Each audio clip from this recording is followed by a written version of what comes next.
So here it is. You have the link, and I sent you the link in an email as well. So this walks you through the details. We won't walk through all the details now, but just some of the things to think about are, having a pro account for your club meetings or area meetings, setting up the breakout room feature. So there's a couple of things there to do and a couple of things to let some of the other roles know, because especially because it's a Zoom meeting, there's a few more complexities to some of the other roles, and we just need to have an understanding of how the roles are going to flow. One of those things, for example, is virtual backgrounds. So we have a few colored virtual backgrounds that help with the timing. During the contest, we're going to do a few different things. So when the meeting room opens, we're going to do a few things because we need to do our contestants briefings and our judges briefings. As you'd expect, it'll take, say 10 or 15 minutes at the start of the meeting. This usually happens before everyone gets there, just because we don't want to have a hold up on time if someone goes over time. So you'd schedule that maybe 20 or 30 minutes beforehand to have a chief contestants briefing and a judges briefing. We'll set up a breakout room for that shortly and walk people through that. The next part is when the contest starts. There are a few complexities in the table topics and evaluation contest, because obviously you can't have the same person in that contest in the main room. Like if it's an evaluation contest, all the contestants can't watch anyone else doing their speech. Same for the table topics. You can't watch anyone present it before you. So we're going to go through what to do there in terms of moving people from the breakout room back into the main room when it's their time to speak. Then the third section is after all contestants have finished speaking. Obviously, after they've finished speaking, the judges have filled in their ballots and they'll send that to the chief judge. There's a couple of different ways we can do that, but we'll walk you through more of a digital way of sending it.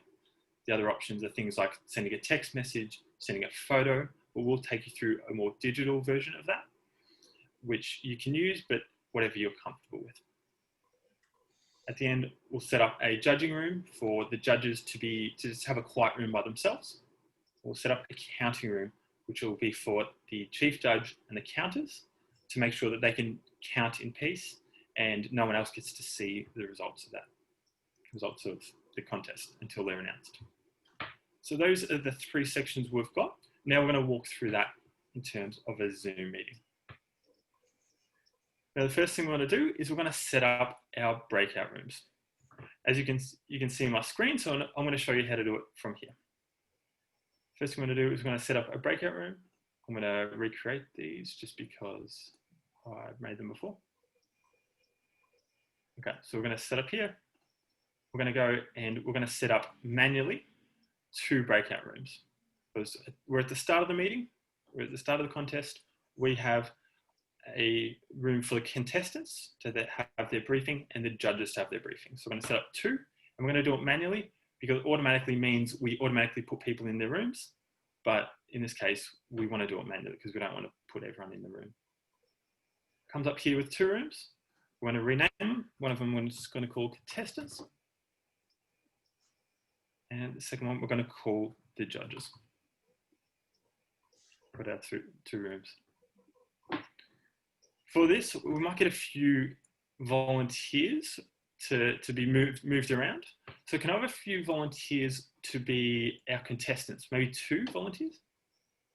Yep, Sue. Thank you, Sue. And Linda? Yep. So I'll put you in. I'll click this assign button and it'll bring up the whole list of everyone. I'll look through for Linda and Sue. So as you can see, we've got 2 people that are going to go into that contestant group. And can I have 2 judges? Just 2 volunteers for judges? Yep. Janine, I'll assign you to that. And then Sue.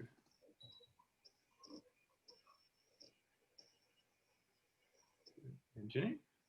So there we go. So we're ready to go. So in this case, yeah, we've got 2 contestants, we've got 2 judges. In the normal case, obviously you'd have a chief judge, you'd have counters, you'd have timers. But in this case, we're just going to simplify it. We're just going to say we have 2 contestants and 2 judges. Now there's a few settings that we can add on here. We'll quickly walk through these because some of these are useful outside of contests as well. They're useful for other situations. The first one, move all participants into the breakout rooms automatically. This just simplifies things. I like to tick this because it moves people automatically. They don't have to click a button. It's just done quickly and easily. The second one, allow participants to return to the main session. We need to tick this one because if they're done, if the contestants are done or the judges are done, we want them to be able to come back to the main room.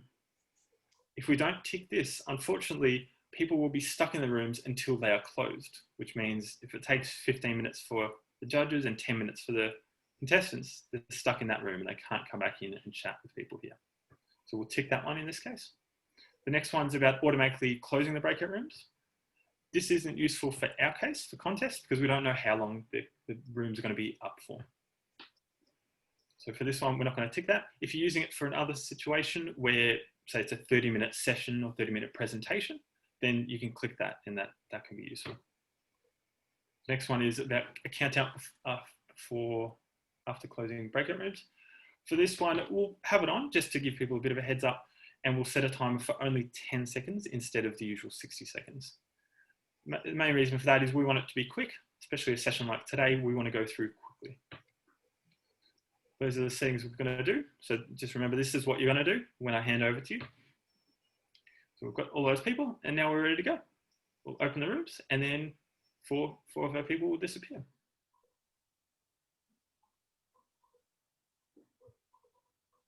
There we go. They're all gone. So as you can see. I haven't gone. Haven't you gone? Oh, I think I picked the other Linda. Oh, that's all right. That's okay. Yeah, so that's what I've done. So we've done the breakout rooms. Now, obviously, there'd be a bunch of time here where they're doing all the briefings. So we'd wait, whatever it is, might be 10, 15 minutes, and they'll come back when they're ready. In this case, I just want to tell them that I'm kicking them out. So what we're going to do is we're going to click to broadcast a message to all. I'm just going to say closing breakout rooms. I just have water. So that lets them know. That'll be something up the top. It'll be a blue box up the top, which lets them know. And I'm going to close. As we did before, it gives them 10 seconds to come back. Then we'll automatically bring them back. Can I ask a question, Heath? Yeah. So in the case of, say, table topics, who notifies the contestant when it's their turn to come back in? It'll be the Zoom master. So it'll be someone here because I'll be in the... And so you would do that by doing that little... Yeah, that you just did then? And then that'll go to all of the people. So it'll say, bring in the next contestant. And that'll let the usher know. And then all of the contestants know that the next person will come in. So the usher knows at the same time as the contestants? Yeah, okay. We'll Thank you. That later in the session. Okay. We'll show that in action. This is just, the one we're focused on at the moment is the international contest. So this one is relatively simple to get us started. And then, we'll show some of the complexities. Good question. Okay, so we've done that first section. And now what comes next, of course, after the contestants' briefings and the judges' briefings is the contest itself. The contest chair would get up here, they'd introduce themselves, they'd welcome us all to the meeting, and then go through all the formalities of making sure everyone's ready and letting everyone know that we're starting the contest. And there's all these little things about, where are the contestants going next? So they go from the club contest to the area contest, which will be held on whatever date. So there's a bunch of things to say here. There's a few checklists about what exactly to say here. And then after that, we get into the contest. After we get into the contest, we're going to have people obviously speaking in here. The international contest, everyone's allowed. Everyone's allowed to watch everyone else's speech, and they can just view them here. Now, to simulate this, I've just got a video to show you what it's going to look like.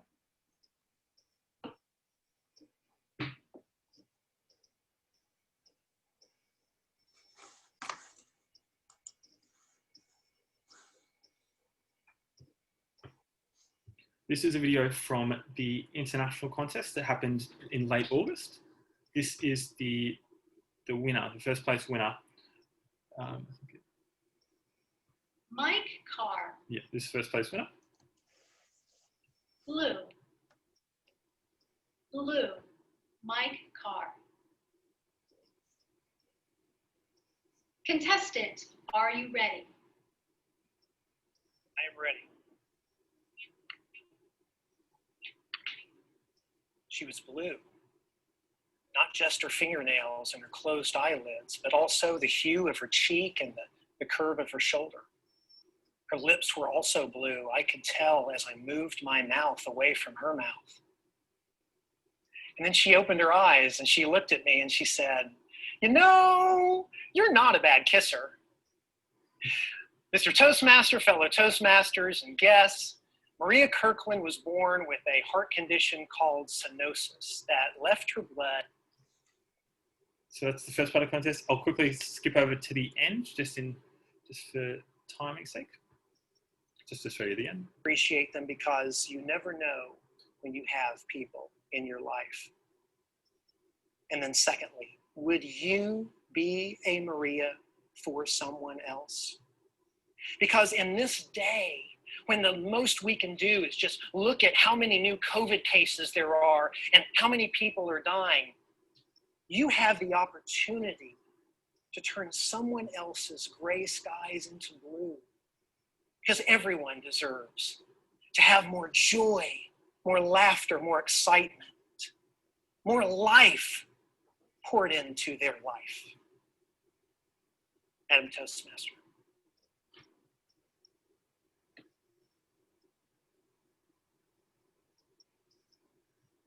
Yep, so that's a contestant. So as you can see, that's one of the international contestants, a very, very skilled Toastmaster there. And we'll have a bunch of different speakers like that. In some of the contests, I've had, say, 3 or 4 speakers. So don't expect to have, 8 or some massive number. It's okay to have 3 or 4. We'll have a bunch of speakers like that. And then we'll move on to the next section, which is the judging. Now, obviously, we have to change up the judging rooms a little bit. I'm going to go back and I'm going to recreate them. This will just reset everything, reset back to normal. Now, what we've got now is, because we're going to have this main room and we need to wait for the judges to be finished, it's usually an indefinite amount. Between speakers, we have 1 minute, but then afterwards we have an unlimited amount for the judges to finish. Now, that's usually because we want to keep the anonymity and keep them anonymous during the contest. But in this case, what we can do is simply push them into a breakout room, and then this main room will be about filling in time. So whether it's a table topic session or something else. So it just makes it a bit easier because you don't have to wait. We're not all just here awkwardly waiting for 5 minutes until all the judges are ready. We'll move the judges across. We'll change, so we'll set up these breakout rooms. Actually, sorry, before this, I just wanted to point out something from the contest. Is one of the things about an online contest is that when they introduced themselves, they did an audio check. So first of all, I said, "Are you ready?" And they said, "Yes, I'm ready." That's just one small thing I noticed that I'd like to point out. Back to the breakout rooms. Now back to the judging. We need to set up 2 rooms. First of all, we need a room for doing the counting itself. That'll be the chief judge and the 2 counters. We'll call that counting. And then we'll set up a breakout room for the judges. Now, who would like to be, we'll get 2 counters. Who would like to be 2 of our counters? Oh, Linda? Yep, and Mandy, thank you. Linda has, and Mandy, thank you. So we've got our 2 counters. Who would like to be 2 of our judges to be put in the room? Yep, Megan.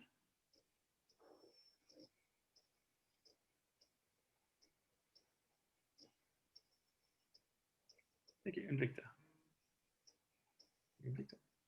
Okay, sweet. So those are our two rooms. We're gonna, as I was saying, we'll push the judges into the judges room, and when they're ready, they'll go into the counting room. This is where it'll get a bit technical. So this is one thing where I'm going to show you the more technical version. But if you want, you can just get the judges to text you or send you a photo.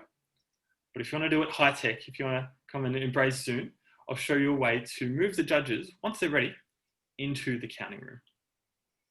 What we're going to do is get the judges to send a message to me. They're going to click a button in the bottom that says ask for help.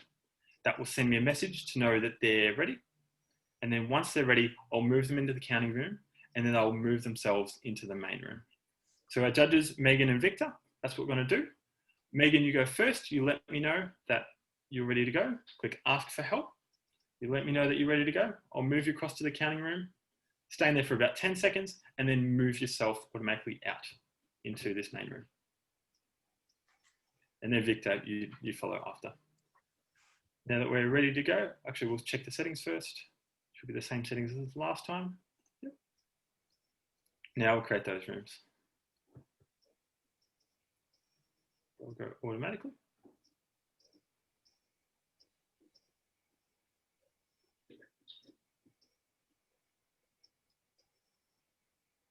I think Megan, you still with us? She's frozen. I think we've lost. I think we've lost Megan. That's okay. We'll go out anyway. We'll continue along anyway. So as you can see, Victor has just asked me for help. Now, this is just a way of letting him know that move him across to the next room. So I'll just say later. I'll just ignore that because I don't. I've got something like 2 to 3. So yeah, so Victor's ready to go. I'll say later because I don't want to join the breakout room. I just want to move him. Victor's ready to go. I'll click move to the counting room. There we see. So he's been moved across to the counting room, and then we should see him automatically come out here when he moves himself out. So to move them, you just click on the name and then move to comes up.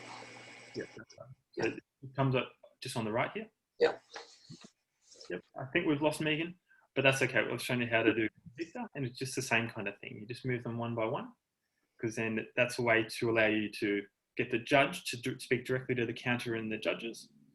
That's one way if you want to do a high-tech version of giving your votes across. But obviously, whatever you're comfortable with, whatever makes it easier for you. Victor should come out automatically, because that's one of the bad things about this. I can't really move him out. I can't move him out of a room. I can move him between rooms, but I can't move him into this main room. That's one thing to consider. There he is. Did he come back? Welcome back, Victor. And now Mandy. Anything else up? Oh yes, Mandy is a bit stuck in there, and they'll probably be a bit bored because I can't hear any of this, so we'll close those rooms. Now this section wouldn't be a fixed length either. So obviously the counting takes as long as it needs. The chief judge is in charge, and they'll go through any protests or anything like that. Welcome back. We're just talking a little bit through about how everything was flowing and how we'll move the judges into the counting room and out. So that's how we run that judging section. So obviously, we were just wondering if that ask for help icon, does that only come up when you're in a breakout room? Yeah, that's right. Okay. So I did see it. So I saw Victor's one come up first. I think we lost Megan along the way. I think she was frozen. There's something from there. That's all right. We had Victor. We saw him come up and saw his ask for help. Moved him across, and then it worked like that. You'll see that in the next one because we'll go through this a few times. But that's how it looks. Most people saw how it looked on our end. So that's all. Then there's a bit of formality at the end. Obviously, you'll have the certificates, the participation certificates, and the first, second, third certificates. And there's a bunch of different things we do at the end. But that's a contest in a nutshell. So that's one run through of the contest. We'll check the time, 7:30. We'll probably have enough time for a second one where someone else will run that for us. Do we have any quick questions about what we just went through? I have got a question. Will you have a recording of all of this so that I can go through it all slowly afterwards? Yes, that's right. Great, thank you. Yep. Can I just ask Heath, in that second counting room, the judges are verbally telling the counters their first, second and third, is that right? They'll talk amongst themselves about the first, second, and third. So they'll do the counting. The counters write down the numbers, and then they compare with each other, show it to the chief judge, and then from that they make their decision. No one knows about that, and then they'll fill in the participation forms, the winners forms, and come back. So there's a bit of stuff to do while they're in there. But if I'm a judge and I've been moved into that room, I'm allowed to sort of say my first is, like, do I verbally say that in front of all judges and counters? In front of the chief judge and the counters, yes. Oh, so you have to go one by one. Yeah, The that's right. judges have to go one by one into the counting room. Yeah. Not en masse. Right. Okay. So this is the alternative to the back channels of communication that other people are talking about using. Yeah. Okay. So we still want that anonymity because, of course, the chief judge and the counters are allowed to know the results and who voted for who. But yeah, so we have to do one by one to keep that anonymity. Excuse me. They tend to do that rather than using the chat and send the results from an individual judge to either the chief judge or to the tellers. So can you say that again? Sorry, I was just wondering if they could use the chat to send their results to the teller and doing it that way. They could. It depends on where they are. Like if they were, say, in the judging room, they could. One thing to consider is if they were all in the judging room at the same time and they accidentally say, send this to everyone, Yeah. then obviously everyone will know. So it can work. Just depends where you're doing it. If I'd like to add, sometimes it's also a good idea if the judges can send their votes by, for example, email. So it's easier and it maintains anonymity. Yeah. Yeah. Good point. So yeah, there's a lot of different ways. So that's one thing to consider. Definitely beforehand, make sure especially the chief judge, they just need to know exactly what's going to happen. They need to know exactly how they're going to get the votes and to know, people's numbers just in case. So just make sure that we've got all those covered. Susan, did you have a question? Me? Yeah. I just wanted to check. You just have to have that setting turned on to make sure that the host can actually move people between rooms and not just allow them to join. Do you know what I mean? Was there a setting that said allow host to move participants between rooms automatically? Allow participants to move automatically. Allow the host to move participants. The last time we had a contest, we couldn't move them automatically into a room. After selecting them, they had to hit the join button.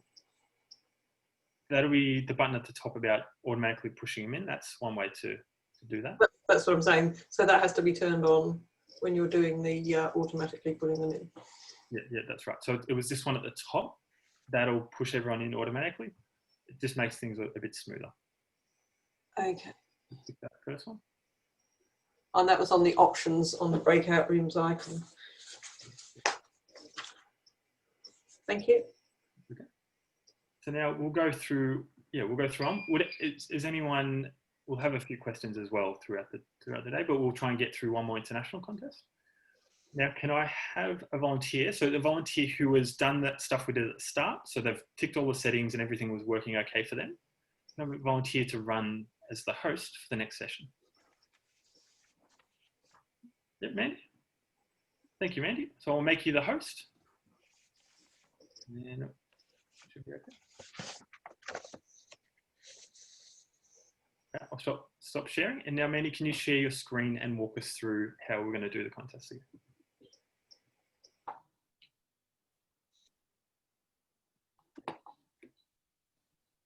You got the right screen? No?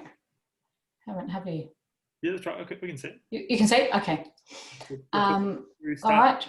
So I need some volunteers, 2 judges, 2 counters. I'll be a counter. I need to recreate all rooms. Yep, manually. Click manually. Oh, manually. Okay. All right. So Heath's. Oh, I need to rename, don't I? Before this, we'll start at the start of the contest. So we'll do the. Oh, sorry. What are we doing first? We'll do the briefings first. So start at the start of the contest. So we're going to have contestants. And, oh, can I not rename that one? Oh, there we go. And judges. And so, Heath, you're going to be a contestant. Need another contestant volunteer? Sue and Heath. And now I need 2 judges. Sue and Linda. Susan and Linda. And then open all rooms. Check the options as well. Yes. Just check. Move automatically, allow participants to move. That one's fine, and that one's fine, right? Good.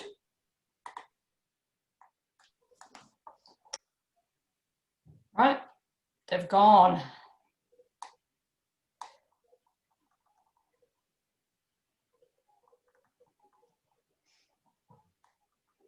Now Heath's gone too, and I don't know how to get them back. If we close the room. So right, you okay. can broadcast a message. So if you want to go down the bottom and broadcast a Yep. message. And I want to say, it's time to come back now. Yep.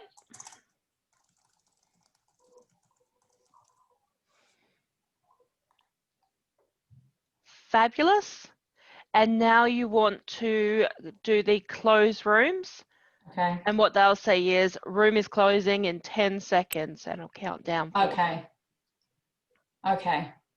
Did I have to broadcast the message or could I just close the rooms? That was just to practice. Just to let them know. Yeah, yeah, that was just okay. for you to practice the broadcast. Yeah, okay, great. All right.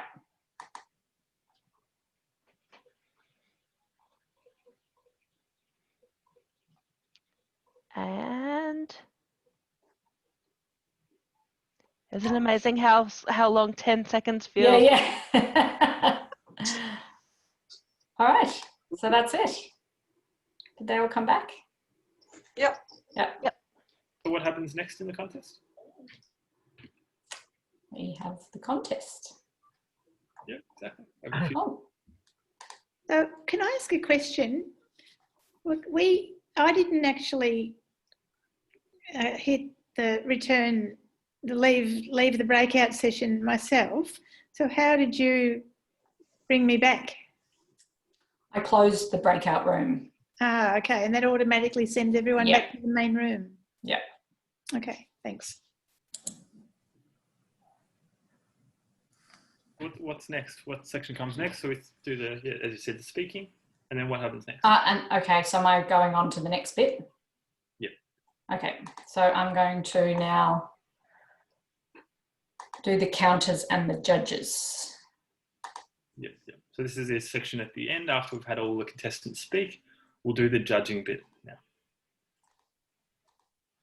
I don't know why that's not coming up with the assign bit, the rename. Anyway. Judges. And do the options, and that's all good. And so I need 2 counters. Danny and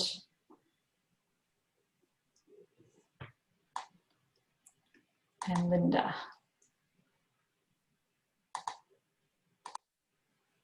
Okay. And 2 judges.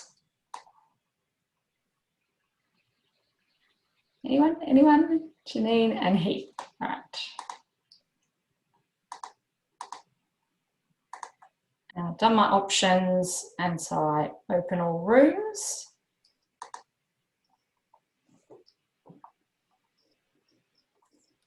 Go on.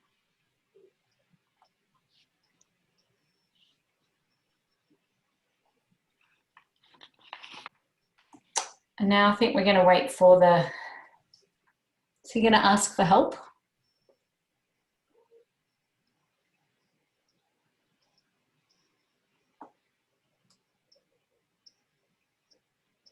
But I can move him, can't I? That's the sneaky thing, isn't it? Is that right? Yes. Yes? But he needs to have asked for help because he might not have his... Yeah, you're right. He might not be ready yet. Yeah. Maybe we should have asked them before sending them. Yeah. Oh, there we go. Janine's asking for help. So then I can go move her to counters. That was right, wasn't it? Absolutely, yes. That's good. Yeah. So I thought I'd come back, Mandy, just in case you're going, Yeah.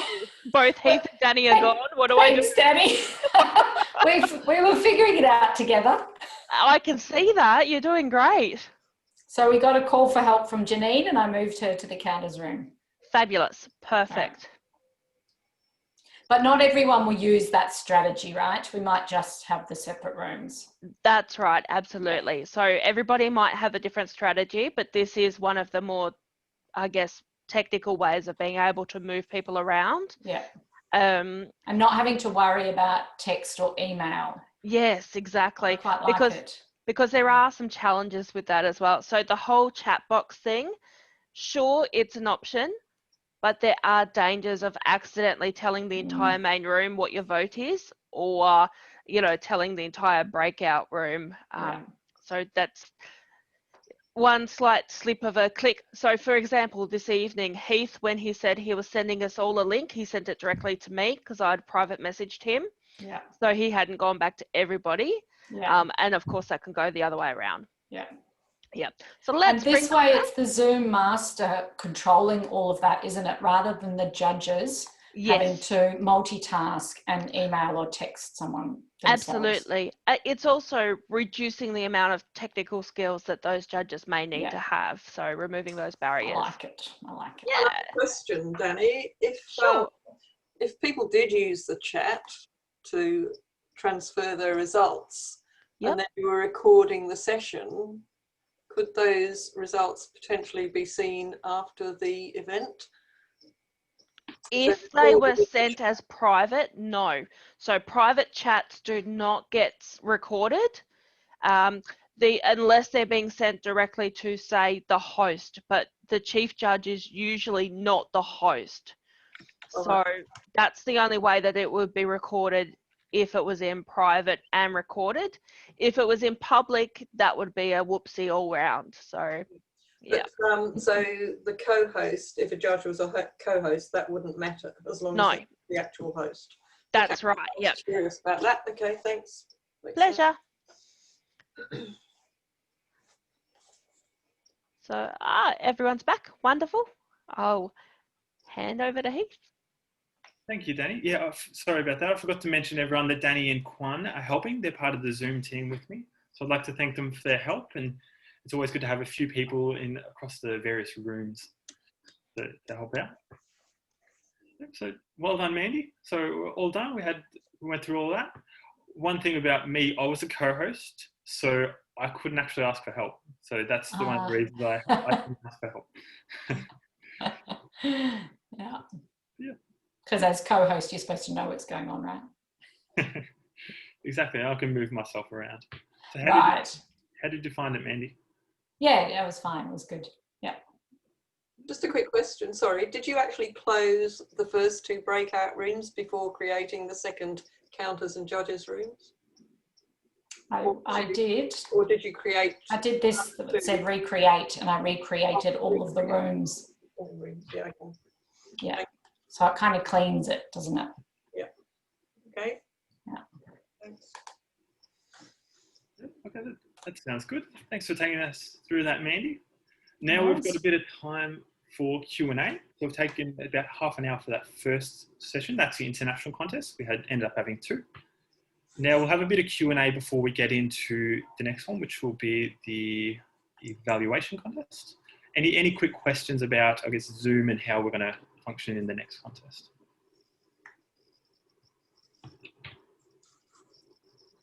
Yep, Linda. Oh, am I muted? No. In a recent experience in a competition, there was some way of inhibiting the chat. So in the main room, this is from my experience, in the main room, the 2 hosts, and I think there must have been 3 people in all who were controlling the session. we were able to communicate to them. When we went from the main room into the breakout room, anyone in the breakout room could communicate on the chat. So I was a timer, so I could communicate with the timer and the judge in the chat. But when we came back to the main room, so there's some facility to, when we came back to the main room, it's only those 3 people that you could communicate with. So there's some facility around chat. Do you know what that is? To actually inhibit the communication. But for a particular, I'm not too sure about that. I haven't had to do that before. I might hand over Danny or Kwan. Do you know about that? Restricting the chat. You absolutely can. As host, you can prevent the participants from being able to chat, and I believe that is in one of the main settings when you're setting up the room. So when you're setting up the actual meeting, it'll be in that section there. Back where we did the settings that Heath was showing of the being able to show the separate Zoom buttons, that's where you would be able to stop people from being able to do the actual chatting. We did that at district level competitions. So that's back in your the actual Zoom website itself. Yes, or the Zoom, Zoom website / Zoom app when you're setting up the meeting. I'm just seeing if I can see. I think it's under security, isn't it? It could be. I'm just grabbing that now.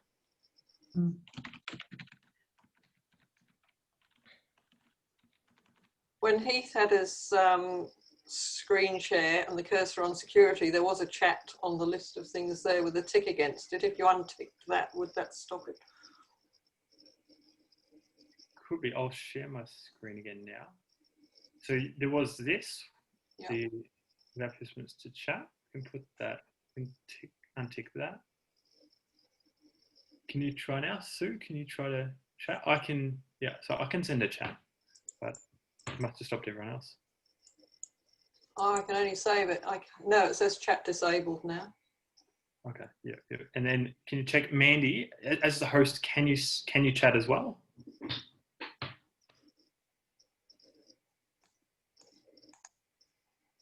Yeah, chat disabled. Yeah. So just the host and the co-host are allowed to chat. Thank you. Oh, good.